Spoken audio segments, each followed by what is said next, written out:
तो last lecture में हम लोगों ने ग्रेविटेशन में इफेक्ट देख लिया था कि बेसिकली ग्रेविटेशनल एक्सेलरेशन पर किन किन चीज़ों का इफेक्ट पड़ता है और कैसे कैसे पड़ता है। एक तो था हाइट के साथ कम होता है, तो जी इफेक्टिव इज इक्वल टू के दो फॉर्मूले आए थे, है ना। फिर दूसरा क्या आया था डेप्थ के साथ, और फिर थर्ड क्या आया था ड्यू टू रोटेशन।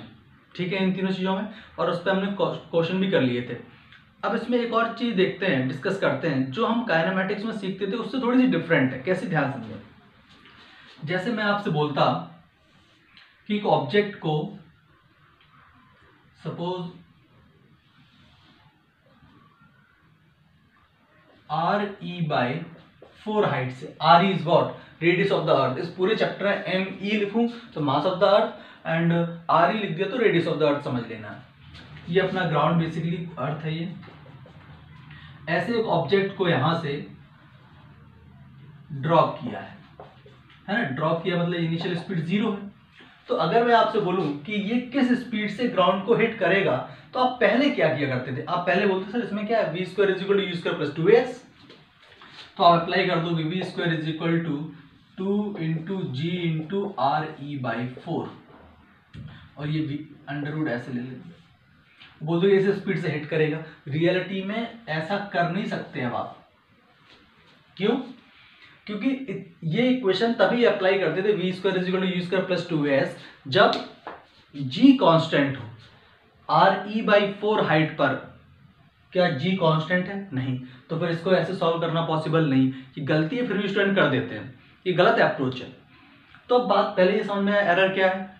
अरे वो इक्वेशन ऑफ मोशन थी वो वैलिड कब थी? वो सिर्फ तब वैलिड थी जब एक्सेलरेशन कांस्टेंट हो। अब एक्सेलरेशन ही वेरिएबल है, तो आप कहाँ से ये अप्लाई कर दोगे? तो हम ऐसे क्वेश्चन सॉल्व नहीं कर सकते। अब बात आती है कैसे कर सकते हैं। तो हमें एक बात पता है, चाहे कितनी भी हाइट हो, RE/4 की जगह RE हो, मैं तो कह रहा हूँ, बट एनर्जी तो कंजर्व है, ये बात तो कंफर्म है। अब बात करते हैं पोटेंशियल एनर्जी की। तो थोड़ा सा लॉजिक समझना पड़ेगा। आप चाहो तो यहाँ पर साइड में स्टार मार्क करके नोट कर लेना, पोटेंशियल एनर्जी। और ग्रेविटेशनल है तो ग्रेविटेशनल पोटेंशियल एनर्जी भी हेडिंग लिख सकते हो, है ना, उसमें कोई इश्यू नहीं। दो चार्जेस के बीच में, जब ऐसे दो चार्ज रखे होते थे तो उनके बीच में पोटेंशियल एनर्जी निकालनी होती है, तो आप क्या बोलते थे, K(Q1, Q2/R। इसी तरह से अगर दो मास हैं M1 और M2 और इनके बीच का सेपरेशन कुछ R है, तो इनके बीच की जो पोटेंशियल एनर्जी होगी इस सिस्टम से, इन दोनों से जो पोटेंशियल जनरेट होगी, that will be equal to G M1 M2/R, where R is the separation between the masses। Clear मेरी बात? ओके।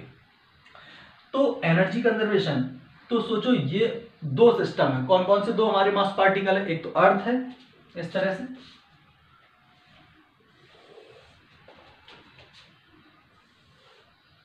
जिसका मास कहाँ मानोगे आप? सेंटर पे रखा हुआ। क्योंकि क्या समझाया गया, बताया था कि जो अपना न्यूटन लॉ ऑफ ग्रेविटेशन है, ये सब के लिए आप क्या अप्लाई करोगे? पॉइंट मास के लिए। तो अर्थ के मास को कहाँ रखा हुआ मान लोगे? उसके सेंटर पर। और इसके सेंटर से यहां से यहां कितना, RE/4 पर एक और मास particle, that is small m। जब ये यहां पर आ जाएगा तो किस स्पीड से आएगा ये अपने को बताना है, ठीक है। तो हम इसमें क्या अप्लाई करेंगे? ऐसे सारे क्वेश्चंस में एनर्जी कंजर्वेशन अप्लाई करेंगे। What is the initial potential energy? तो सोचो पहले दो सिस्टम की पोटेंशियल एनर्जी क्या होगी, तो लिखा जाएगा माइनस, अच्छा माइनस साइन यहां लगाना चाहिए, सॉरी साइन के साथ, क्योंकि अट्रैक्शन फोर्स है। तो यहां पर क्या लिखेंगे, minus of G mass of earth into mass of particle by RE/4 plus RE 5 RE/4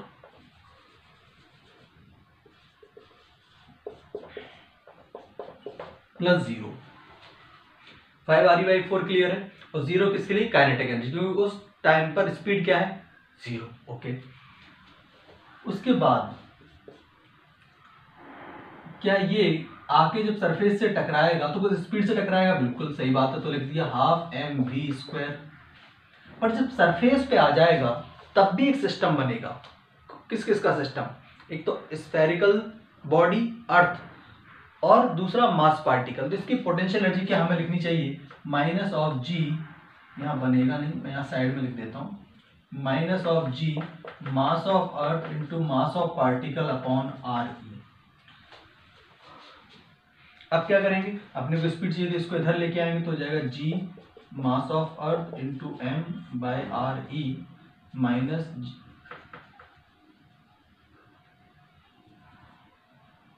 4 GME into m by 5 is equal to half mv square.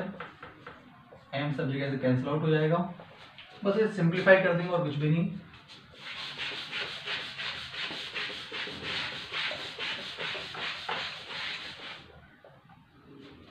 तो क्या हो जाएगा, देखो इसे 5 RE एलसीएम ले लिया आपने, तो 5 तो सिर्फ ऊपर बचा GME is equal to half v square, तो v इज इक्वल टू क्या हो गया 2GME बाई 5RE का अंडर रूट। ये आंसर आएगा इसका। इस स्पीड से ये पार्टिकल ग्राउंड की सरफेस को हिट करेगा। ठीक है, नोट कर लो इसको भी। अच्छा, इसकी जगह एक और एग्जांपल ऐसा होता, सोचो मैं आपसे बोलूं, इसको ध्यान समझना, इसको नोट करो फिर करते हैं इसको।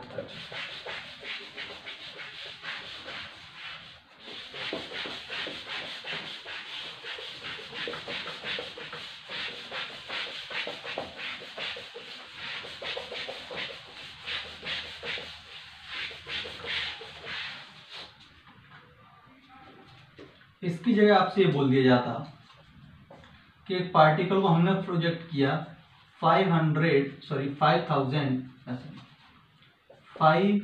किलोमीटर पर सेकेंड, और मैं आपसे बोलता कि कितना मैक्सिमम हाइट ट्रेवल करेगा, तो आप क्या अप्लाई करते? आप बोलते सर इसमें क्या H max is equal to U square by 2g, but फिर से ये अप्रोच गलत होती। क्यों गलत होती बताता हूँ। आप अप्लाई करते H max is equal to U square, U कितना है 5 किलोमीटर पर सेकेंड, ये छोटी मोटी स्पीड नहीं है।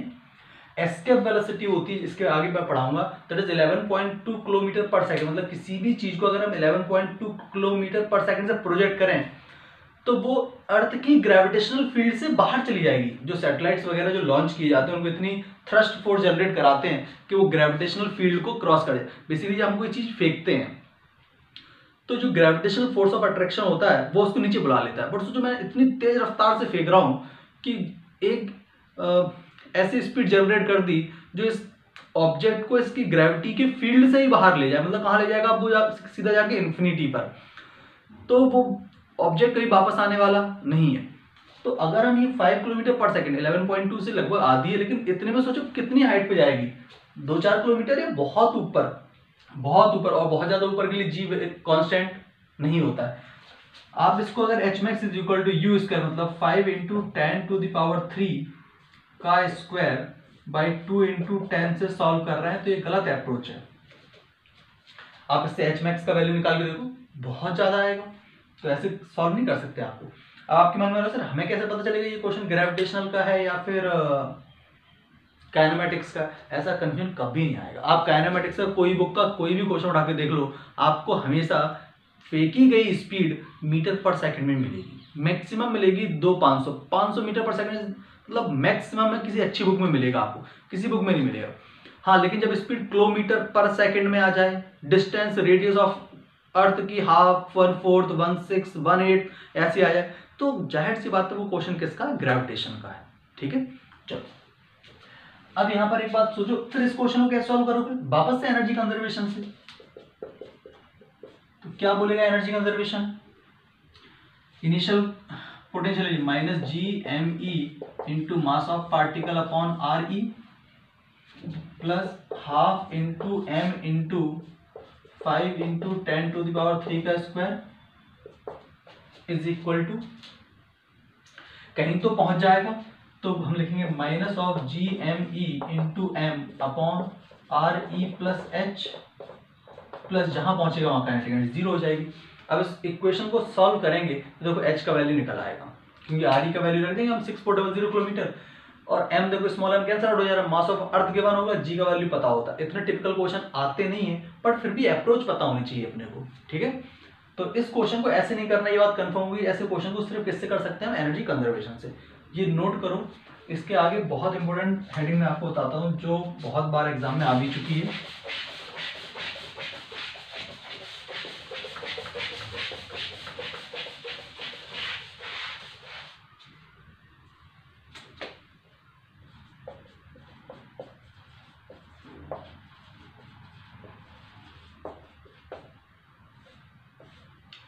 एस्केप वेलोसिटी, बेसिकली ऐसी स्पीड किसी ऑब्जेक्ट को दे दें हम जो अर्थ की ग्रेविटेशनल फील्ड को क्रॉस करके कहाँ चला जाए, इन्फिनिटी पे, उस स्पीड को क्या बोलते हैं, एस्केप स्पीड बोलते हैं। ठीक है, जब हम किसी चीज को लॉन्च करना होता है और अपने किसी भी प्लैनेट से ग्रेविटेशन फील्ड से, आपने देखा होगा कई कई प्लैनेट्स पर जो है ना एटमॉस्फेयर ही नहीं है।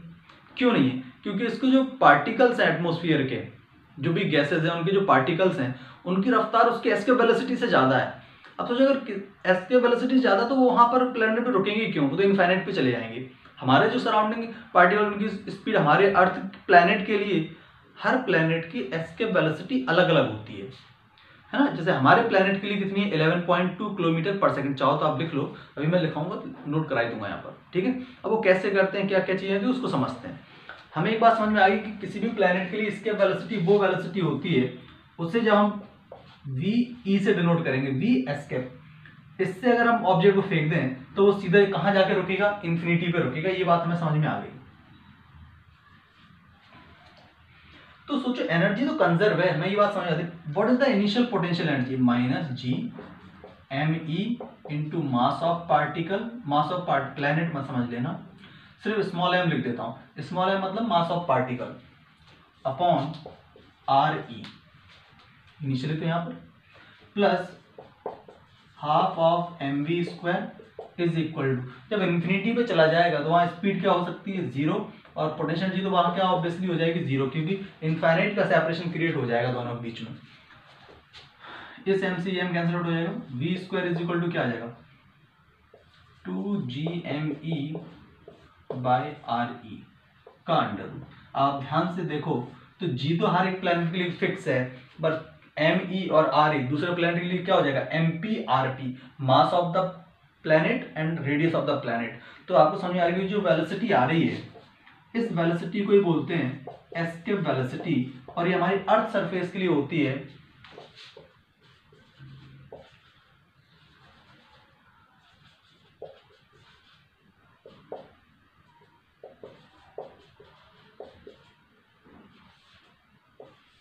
11.2 किलोमीटर पर सेकेंड। इस फॉर्मूले को इस फॉर्मेट की बजाय ज़्यादातर बुक्स में जो आपको मिलेगा वो ऐसे मिलेगा कि अगर इसमें हम आर ई से मल्टीप्लाई और आर ई से डिवाइड कर दें तो ये फॉर्मूला हमें ऐसा दिखाई देने लगेगा, 2GME RE square into RE।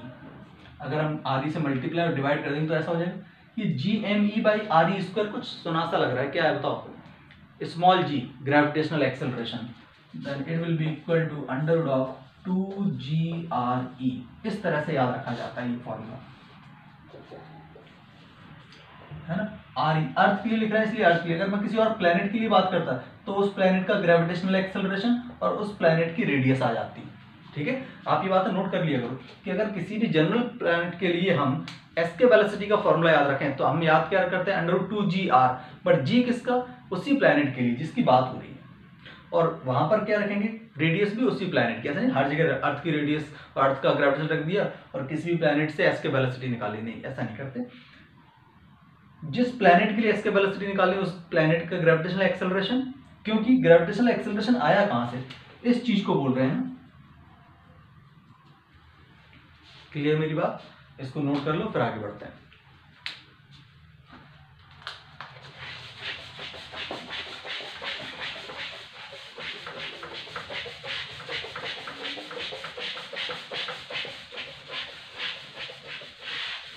इन सब पे भी क्वेश्चंस कराऊंगा मैं, है ना।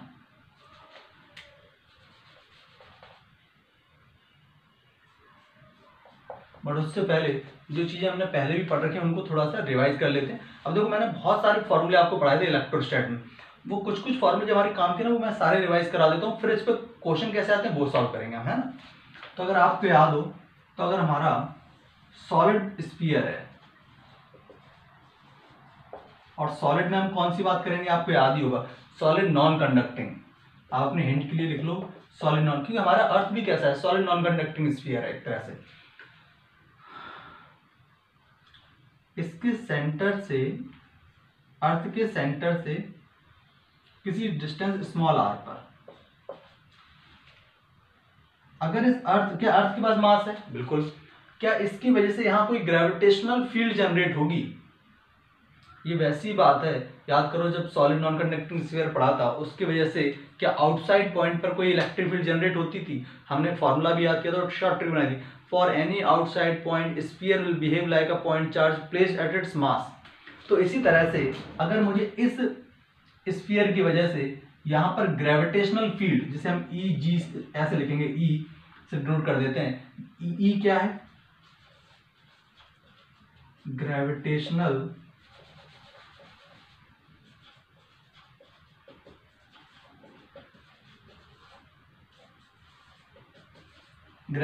फील्ड, जिसको हम बोलते क्या है, ग्रेविटेशनल एक्सेलरेशन, एक ही बात है।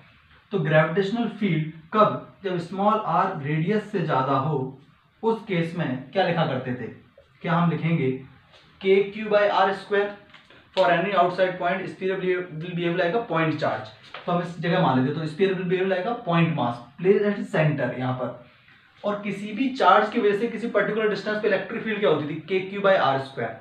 तो यहाँ पर आप सोचो फॉर्मूला क्या बन जाएगा, फील करें, G M by R square, simple, और माइनस साइन भी लगा सकते हैं यहां पर।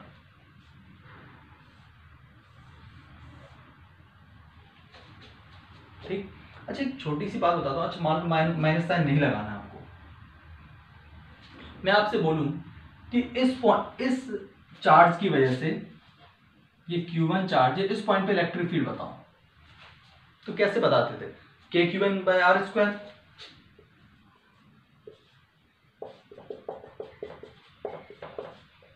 और डिस्टेंस की क्या करते थे, इस पॉइंट पर पॉजिटिव चार्ज एज्यूम कर लेते। ठीक इसी तरह से अगर मैं आपसे बोलूं इस पॉइंट पर ग्रेविटेशनल फील्ड की डायरेक्शन बताओ, तो क्या करना है, यहां पर एक पॉइंट मास मान लेना। अब इसमें रिपल्सिव का कोई फंडा नहीं है, क्योंकि एक मास रखोगे, अब पॉजिटिव नेगेटिव मास तो होता नहीं है ना, कि किसी का मास पॉजिटिव है किसी का मास नेगेटिव, ऐसा तो कोई फंडा है नहीं। तो अगर यहाँ पर मास रखोगे तो इस मास पर इसकी वजह से जो ग्रेविटेशनल फील्ड आ सकती है उसकी डायरेक्शन सिर्फ और सिर्फ अट्रैक्शन की हो सकती है। ये जो माइनस साइन में लगा रहा था सिर्फ अट्रैक्शन की डायरेक्शन बता रहा है, ठीक है। तो चलो ये चीज नोट कर लो। अब अगर इसके लिए इनसाइड पॉइंट की बात करें, मतलब small R is less than capital R, तो इस पर्टिकुलर केस में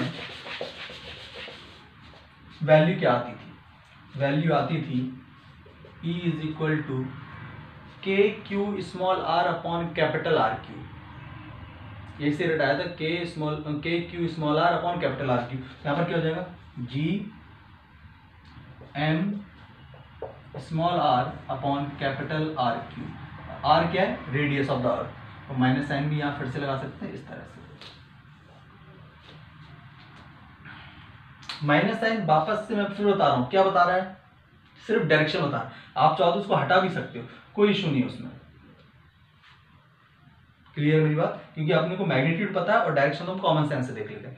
सो जिसका ग्राफ प्लॉट कर रहा हूं मैं आपसे, तो ग्राफ प्लॉट कर ही सकते हो। कैसा ग्राफ आएगा, अगर ई और आर के बीच में ग्राफ प्लॉट करना है तो इनिशियली कैसा है, डायरेक्टली प्रोपोर्शनल, बाद में कैसा है, इनवर्सली प्रोपोर्शनल।